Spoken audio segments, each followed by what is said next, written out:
Afghanistan refugees moving to town, and what you can do to keep your energy costs down this winter. Also, we slowly emerge from the pandemic. As we slowly emerge from the pandemic, the super elite are sinking their cash into super yachts. The 4 states' most watched news starts now. Around 50 Afghans are expected to settle in the Joplin metro area soon. This is KOAM News at Noon. I'm Tanya Bach. Topping our first 7 minutes, a local group handling the refugee relocation hold a meeting in Joplin to let the community know what to expect. Refugee and Immigrant Services and Education, or RAISE, hosted yesterday's public meeting. They also discussed what made Joplin a good pick for the refugees. RAISE officials say they will provide support for the Afghans beyond what other services can provide.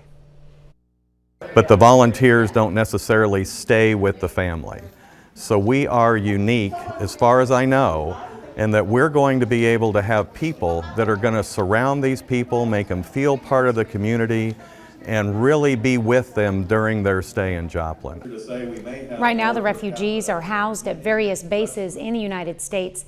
Newman says the plan is to begin moving them to Joplin by the end of January. On Monday, Kansas Governor Laura Kelly announced she wants to eliminate the state's food sales tax. The bill aims to eliminate the 6.5% tax on food, which is the second highest in the nation. Caroline Elliott has more on the governor's plan. Governor Laura Kelly launching an Axe the Tax campaign aimed to eliminate food sales tax in Kansas. We can now give this elimination of the food sales tax to our Kansas families and still be able to fund our schools, fund our roads, and take care of people. The bill will propose eliminating the 6.5% food sales tax in Kansas, the second highest food sales tax in the entire country. If lawmakers pass the bill in the next legislative session, it could save families hundreds of dollars every year on groceries. The bill has bipartisan support, but the governor believes it may still be difficult to pass. The leadership in both the House and the Senate have also called for the elimination of this food sales tax. So I think we're all on the same page. The issue will be getting this bill with food sales tax elimination only in it. There's a lot of support in both the House and Senate by both parties. It's bipartisan support.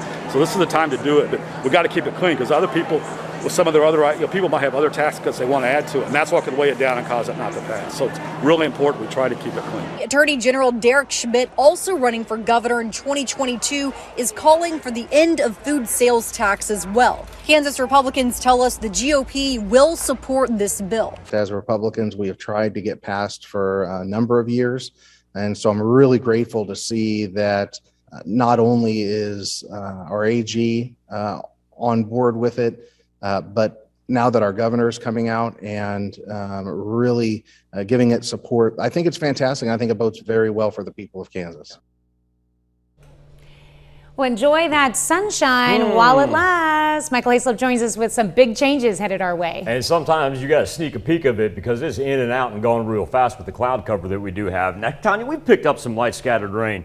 But the big development that we want to concentrate on is yet to intrude upon our counties, and that is the big north-south line that we're beginning to see develop. Now, if we take a little break from that line that's right there straddling the Kansas-Oklahoma state line, this one up here headed toward I-70, it's going to keep up to the north-northeast.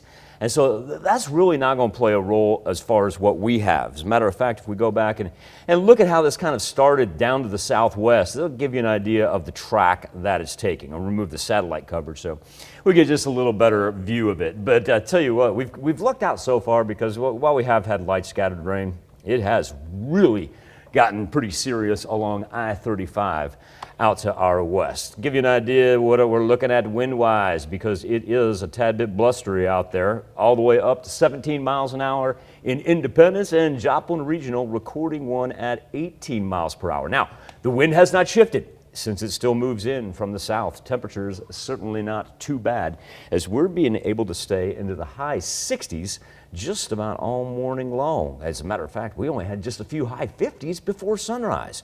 So while temperatures aren't an issue, we know that thunderstorms are headed our way. As we back up here to about, say 3, 4 o'clock, that's that line that I was talking about developing out to the west. and it rolls through. Still, our timeline is just about the same, 8 to 9 o'clock for the central portion, and then 9 to about midnight before it finally clears all the way out to our east. We're going to have some thunder and lightning with it as well. Tanya, coming up here in just a little bit. I'll tell you why, another reason we've been lucky so far. We haven't had any reports of hail. Right? No? Right. This thing's capable of it. Oh, It's already done it this morning. just be prepared. Right. All right, thanks, Michael. Well, you may have to fork over more dough to feather your nest this winter. Topping Nationwide, heating bills are expected to rise with natural gas customers, nearly half the country, paying 30% more. CBS News investigative correspondent Anna Werner has more on what's driving the spike. To save money, the Knight family in New York bought a Wi-Fi thermostat they can control from their phone. We upgraded and we got a condensing boiler. I mean, I've definitely noticed that the gas bills are lower. The U.S. Energy Information Administration forecasts all major home heating bills will increase significantly because of higher fuel costs and potentially colder weather this winter. For the nearly half of U.S. households who heat with natural gas, the cost is expected to rise 30% this year.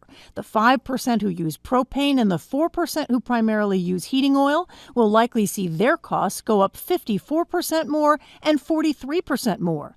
For the roughly 40% of U.S. households who use electricity, prices are expected to increase just a bit, about 6%. We've seen a very large increase in both natural gas and oil prices. Halima Croft is the managing director at RBC Capital Markets. So what's behind the increase in the oil and gas prices? We've had this, global reopening from the pandemic, which has driven up demand for both natural gas and oil. Energy companies had cut back on investment in production because of the pandemic and are now struggling to keep up with demand. You've had historically low stockpiles for natural gas, and there are real concerns about, is there enough global supply to meet demand if you have a cold winter for natural gas? Croft says even if the winter is relatively mild, consumers will see higher prices because the price of energy has gone up. Anna Werner, CBS News, San Francisco.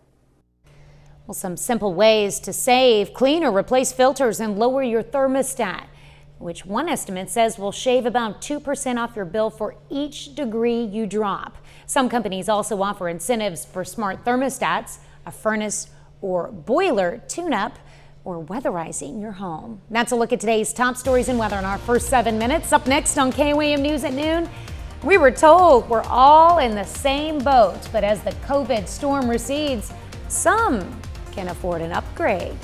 And later, we're making a butternut squash and apple soup in the Mr. Food Test Kitchen. Well, many industries are back into full swing after 2020 shutdown. For one industry, it's full steam ahead as they cater to the world's elites. CBS's Ian Lee reports. The rich and famous love their toys, and nothing says I have deep pockets like a super yacht. As the world shakes off COVID-19 restrictions, it's all hands on deck at the Spanish shipyard. COVID situation affected a lot. Capacity was less. There was a lot of uncertainty in terms of the operations of the yachts, and now the industry is bumping. A super yacht is a luxury vessel longer than about 100 feet. If you have money to burn, they go from $10 million into the hundreds of millions. And apparently a lot of people do. 200 have already hit the waves this year. The industry is growing every year. This shipyard is backlogged for years to come. But don't think it's smooth sailing once you finally get one. Owners sink a fortune into maintaining them, about 10% of the purchase price every year. And it's easy to see why. We could have maybe 30, 40 people working for this boat at the moment. During the pandemic, we were told we're all in the same boat. But as the COVID storm recedes, some can afford an upgrade. Ian Lee, CBS News. Well, if you desire to be among the elite super yacht owners, the company says you'll have to wait until at least 2025 to 2027. Still to come on the KOAM News at noon, Mr. Food. A homemade soup that's perfect for the season. Grab yourself a spoon, and I'll meet you right back here in the test kitchen. But first, Michael Aislip returns with your complete forecast. Our Wednesday noon sun just not able to penetrate the heavy cloud cover. Just a little light spot there over 7th and Rangeline, but we take the camera and we turn it down toward the south because that's where the majority of our trace amounts, albeit light amounts of rain, have worked into the 4 states so far. Still very comfortable. 67 degrees is where we stand. Look at that wind, 18 miles per hour, but with it coming out of the south, still nice warm temperatures. Let's take a deeper dive underneath the cloud cover.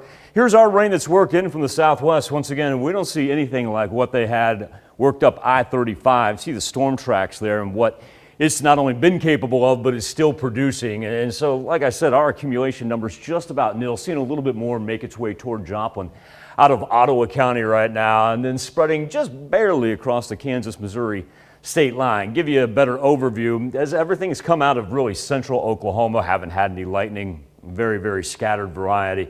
But I'll tell you what, earlier from what they had when everything took off out of the southwest right here, this one that formulated just on the other side of Wichita, it wanted to stay north and northeast, and it did not disappoint to the tune of not only a whole bunch of lightning, but multiple reports of morning hail in the Wichita area, as much as an inch in diameter. So we were fortunate in that one continued up to the north. But we knew that everything was going to build out to our west. So now let's concentrate on that band right there that stretches just about east of Wichita down past the Oklahoma state line.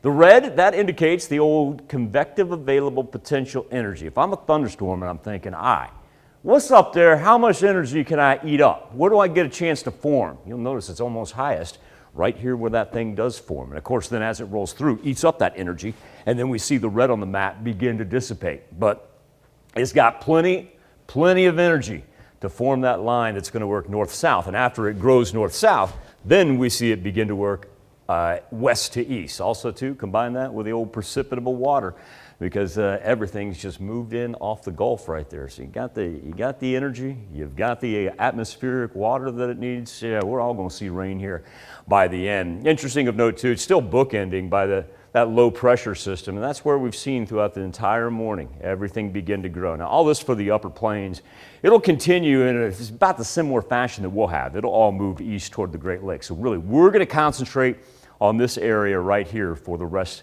of our evening. Not a whole lot of movement in the jet stream, but you can tell that's where the thunderstorms want to develop, right in the trough right there. And our temperature is still staying on the warm side, upper 60s. Well, we won't have a lot of movement for the afternoon, but hard to beat that for the end of November, or middle of November. Sorry, I just fast forwarded past Thanksgiving for some reason.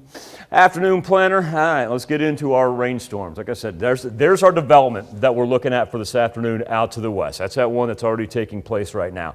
And instead of it wanting to move north-northeast like our morning one did, it's going to push right through us. And once it does, begins out on the western portion of southeast Kansas 4 or 5 o'clock this afternoon/evening.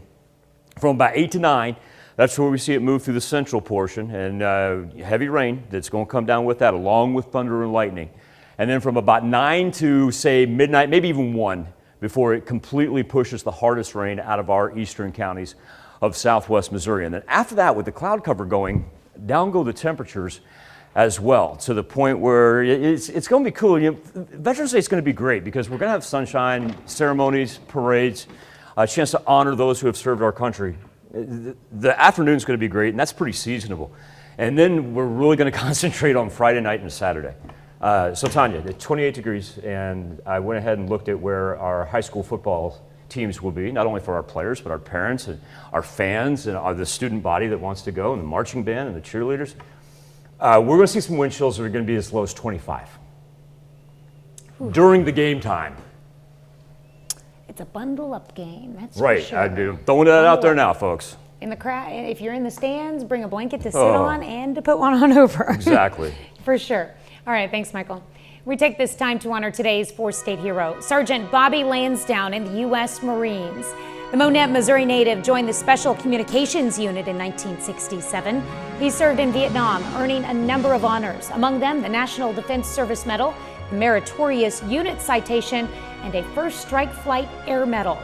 To Sergeant Bobby Lansdowne, we thank you, our four-state hero. If you're looking for the perfect touch of spice and sweetness in a bowl of soup, you're going to love what we're heating up today. Howard shows us how to make a butternut squash and apple soup in the Mr. Food Test Kitchen. As the weather gets cooler and cooler, there's nothing like a comforting bowl of soup to warm you up. And since we love cooking with the seasons, today we're sharing a recipe that starts with 2 fall favorites, apples and butternut squash. To make it, we begin by melting butter in a soup pot, along with some cut up butternut squash, a chunked up apple, and a bit of chopped onion. When it comes to the squash, you can use a fresh cut one, or you can save some time by buying a pre-cut one from the produce department. After a bit, we add in some spices, our fall favorites, cinnamon, nutmeg, and some salt and pepper, along with some chicken broth. Now we cover it and let it simmer until it's fall apart tender. To make your soup velvety smooth, you can puree it in a blender, or if you have an immersion blender, you can use it right in the pot. Add some half and half and you're good to go. Talk about the perfect soup for this time of year. Maybe top each bowl with a few croutons and dig in. If you'd like the recipe for our butternut squash and apple soup, simply visit our website. I know you'll be glad you did. I'm Howard of the Mr. Food Test Kitchen, where today we found a super creamy way for you to say, ooh, it's so good. You can find this recipe along with a lot more good food from the Mr. Food Test Kitchen online. Just go to our website at KOAMnewsnow.com. Here's a look at our 4 state market prices.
Well, it's been light and scattered so far. By the time we wrap up tonight, we know it's going to turn into thunderstorm activity, anywhere from half to an inch. I find the positive here, our soil, our streams, our creeks, and hydrographed all our rivers this morning. We're going to be able to take it pretty easily, so no flooding concerns. And then we're shaping up for really, while it's going to be a little bit cooler than what we've had, remember, 60 seasonable. It's going to be a beautiful Veterans Day with plenty of sunshine. Take that. All right, what do we have coming up tonight at 5? Well, at 5, as we mark Veterans Day, the American Heart Association is raising awareness about the challenges female veterans face that can increase their cardiovascular disease risk.